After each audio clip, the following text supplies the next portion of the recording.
Então a gente já percebe o Senado se movimentando, né, um incômodo de parlamentares que até então faziam de conta que nada estava acontecendo. Você vê que, não sei quanto é que está o placar hoje, dá uma checada aí, mas enquanto a gente está gravando aqui, eu acabei de checar, nós temos 30 senadores da República já se manifestando a favor do impeachment.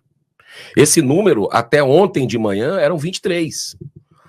Então, subiu para 30. Por quê? Porque você está se mobilizando de forma ordeira, respeitosa, educada, cobrando o seu senador a posição dele. Então, a gente percebe no plenário do Senado, e a gente viu manifestações muito fortes, como o senador Carlos Portinho, da tua terra, sim, do Rio de Janeiro, que, de forma assim, muito firme, colocou tete a tete com o presidente do Senado sobre o aval dele ao que o Alexandre de Moraes está fazendo, porque ele só está fazendo isso porque tem a cobertura, o apoio dos outros ministros do Supremo e também do Senado Federal, que está omisso, né? A casa, a instituição. Então eu acredito que não vai ter como segurar, não existe mais clima dentro do Senado para outra pauta, né? A gente percebe assim que chegou a hora da verdade para a Casa Revisora da República e que a população continue próximo, continue com resiliência. Isso é muito importante, né? Porque a gente está dando passos que você pode não estar percebendo que tá funcionando, mas está. Aqui nos Estados Unidos, a gente, na conversa que nós tivemos ontem, inclusive com a deputada, que foi aquela que ficou famosa no Brasil, né, e no mundo, que levantou a foto do ministro Alexandre de Moraes durante uma audiência pública no Congresso americano. Eu estava lá com outros parlamentares, e ela mesmo fez questionamentos, e eu acredito que nós teremos boas notícias em breve, a partir do agravamento da situação no Brasil, porque ninguém imaginava nunca que a gente fosse aí estar no rol de Turcomenistão, de China, de Coreia do Norte, Irã, de Venezuela, com relação ao banimento do X. Você pegar, Paulo, 22 milhões de brasileiros, deixar órfão, privar de usar uma rede social que muitos ganhavam um dinheirinho ali, faziam uma renda extra, vendendo seus produtos, se comunicando, pegando informações. É uma rede mundial. O mercado financeiro inteiro funciona na base do X. Toda a imprensa funciona na base do X, tanto que aconteceu imediatamente dos correspondentes internacionais passarem a postar no X, no lugar das redações do Globo, da Folha, etc. Todos continuaram postando através dos seus, abre aspas, correspondentes internacionais, de tão importante que era a rede que o Alexandre tinha, a única rede que o Alexandre tinha para se comunicar. O Alexandre hoje, se quiser fazer um post numa rede social, ele não tem mais, né? Opa, desculpe interromper o seu vídeo, mas desde 2022 eu continuo com as contas bloqueadas e o passaporte cancelado pelo Xandão.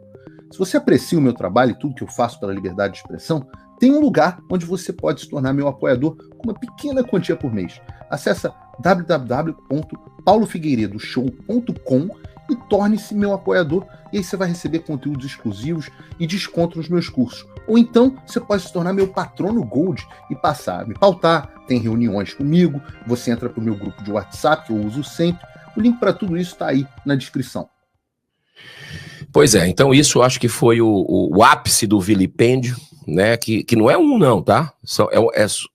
É uma sucessão de arbítrios que a gente está tendo, desde a morte de um brasileiro, sob a tutela do Estado, do Clériston Pereira da Silva, que às vezes a gente vê no corredor as filhas dele adolescentes, e a mãe e a esposa. Cara, é um negócio de partir o coração.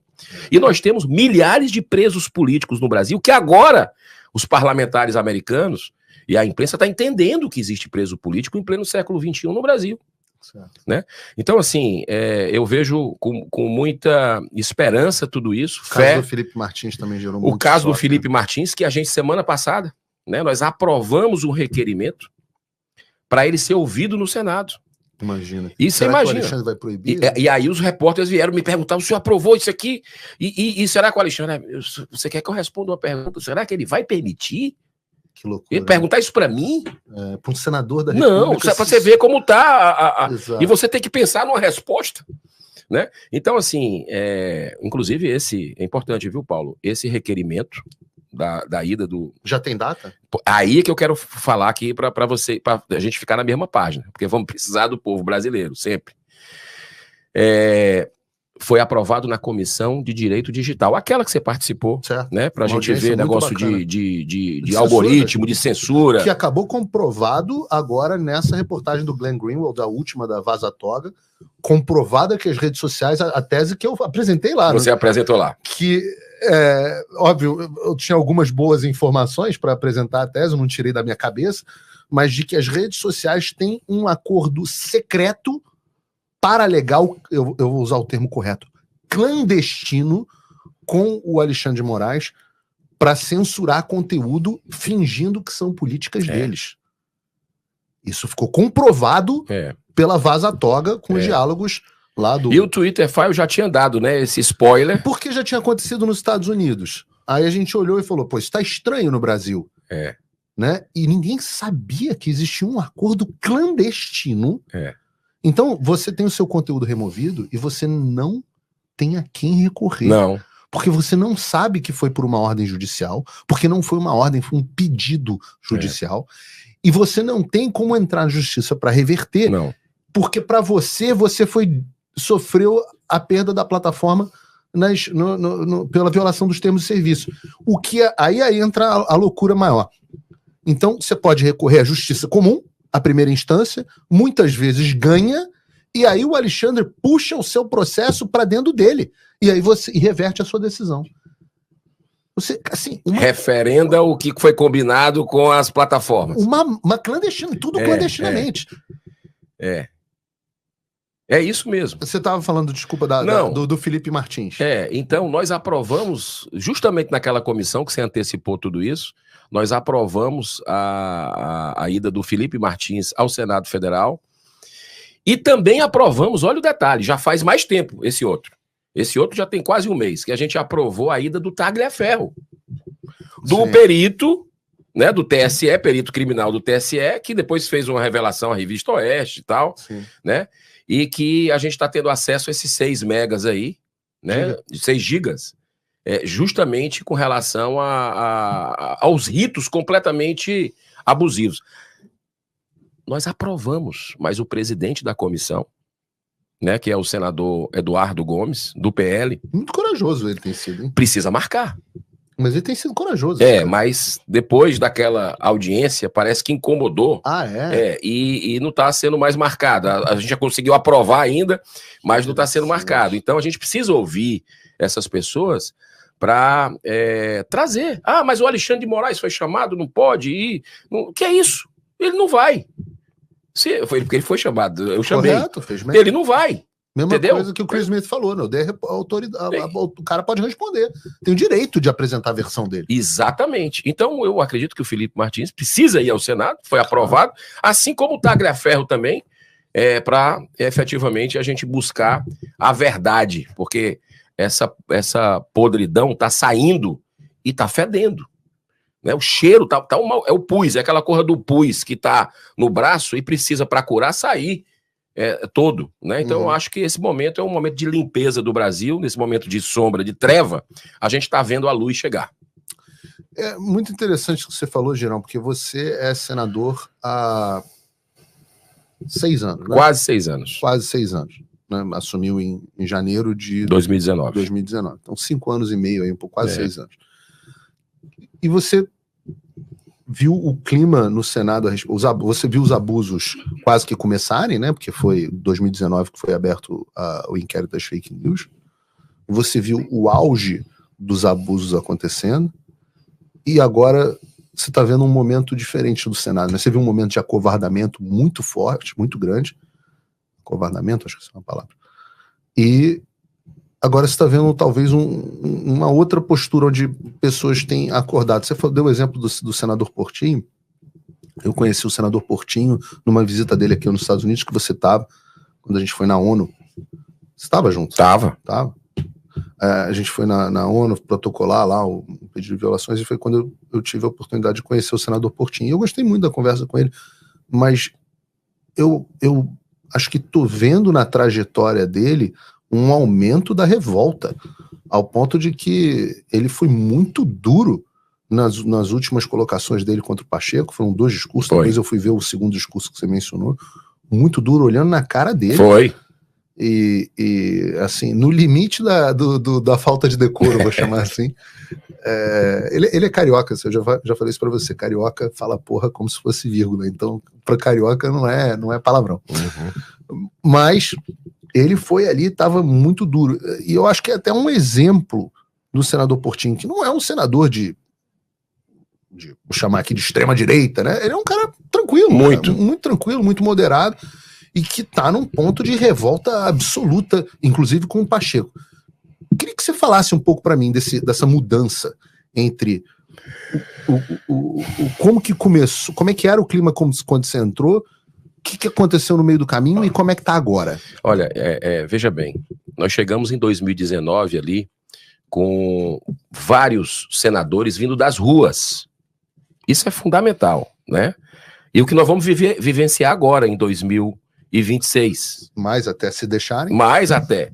Então, assim, o que é que eu percebo? Para mim e para esses colegas que chegaram ali, inspirados pela Lava Jato, por exemplo, né, com aquela inspiração de que a justiça tinha que ser para todos e que tinha mais gente para ser presa, né? Com aquele sentimento que tomando conta do Brasil nas ruas. Que interessante. Foi uma reversão de expectativa brutal, porque a gente não imaginava que o sistema ia reagir ao ponto de, por exemplo, soltar o Lula para ser candidato a presidente. Então ali era fato já consumado, já resolvido, vamos para frente. Interessante, né? Sérgio Moro, ministro da Justiça, Bolsonaro, Lava Jato consagrada, a Globo batendo no PT. Exatamente. Então, ali começou a tomar um sentimento de frustração muito grande, né? Porque a gente foi com outra intenção de dar sequência ao sentimento da população e viu o sistema reagir de uma forma absurda, e muitos dos colegas que chegaram ali naquela grande renovação que teve no Senado começou, não, rapaz, não adianta bater muito porque vou ficar isolado aqui, e aí começa, é como diziam muitos senadores que chamam o Senado de céu, né? No histórico, né? O Virgílio Távora, que foi governador do Ceará, ele dizia, o Senado é como se é o céu. Ele foi senador, aí disse, mas céu, por que céu? É melhor ainda, porque você não precisa morrer para estar lá. De tanta mordomia que, rapaz, um senador, é importante que as pessoas saibam, tem direito a destinar 70 milhões de reais por ano de emendas parlamentares.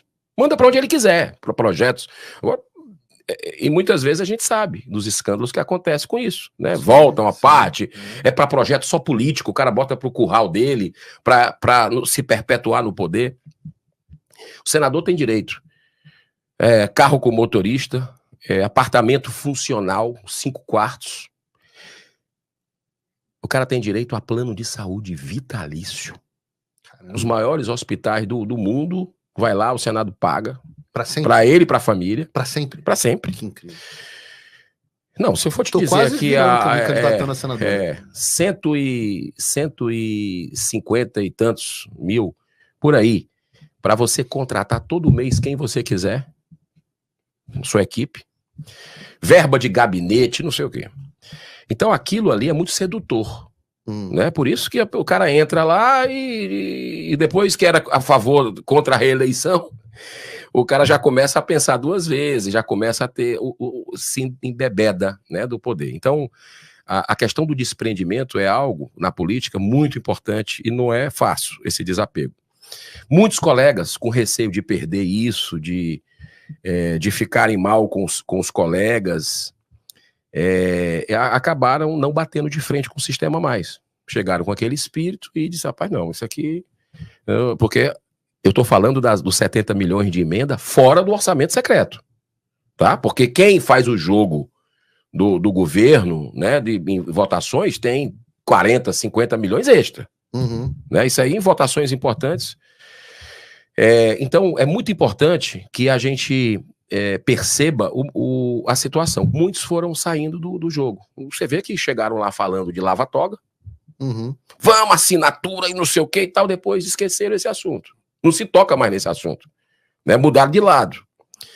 E agora, nesse momento, eu percebo que, pela pressão da sociedade, né, e chegando o período da reeleição deles, muitos já estão querendo voltar para o jogo. Mas a gente não pode esquecer esse período que aconteceu. Olha, Paulo, nós estamos aqui num programa de repercussão. Eu confesso que fiquei muito frustrado também, porque a gente teve a bola na marca do pênalti para fazer a CPI da lava-toga. Naquele momento. Certo. No começo de 2019. Certo. Todo mundo chegando lá com aquela energia, com aquela coisa.